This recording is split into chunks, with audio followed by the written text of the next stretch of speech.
Hyderabad మియాపూర్లోని BK enclave కాలనీలో కార్తీక వనభోజన కార్యక్రమాలు ఘనంగా జరిగింది. ప్రోగ్రెసివ్ రెడ్డి అసోసియేషన్ ఆధ్వర్యంలో జరిగిన ఈ కార్యక్రమానికి హైదరాబాద్తో పాటు ఆంధ్రప్రదేశ్ నుంచి భారీ సంఖ్యలో రెడ్డి కుటుంబ సభ్యులు హాజరయ్యారు. ఆయన ఆ మాట అన్నాడంటే ఏ కుట్ర కుతంత్రాలు లేకుండా మనస్ఫూర్తిగా మనసును ప్రేమించి ఆయన హృదయంలో నుంచి వచ్చినవి. ఆ మాటల్లోనే ఆయన ఆప్యాయత, ఆయన అభిమానము, ఆయన ప్రేమ కనిపించేది. అలాగే ఆయన ముఖ్యమంత్రి అయినప్పుడు, ముఖ్యమంత్రి కాకముందు కూడా వాడు వాళ్ళ బాగోగుల కోసము తన బతికినంత కాలము ప్రజల కోసం తప్పించి చివరకు ఆ మాట కోసమే పరమపదించాడు మా మహానాయకుడు డాక్టర్ వైఎస్ రాజశేఖర రెడ్డి గారు.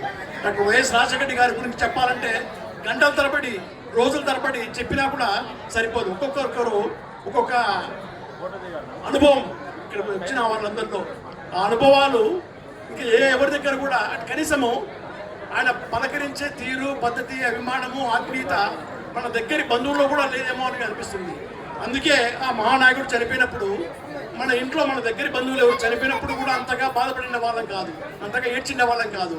రోజుల తరబడి ఇప్పటికి కూడా ఆయన పేరు తలుచుకుంటేనే కన్నీరు ఆకుండా వచ్చేస్తుంది. అలాంటి గొప్ప వ్యక్తిత్వం కలిగినటువంటి నాయకుడు డాక్టర్ వైఎస్ రాజశేఖర రెడ్డి.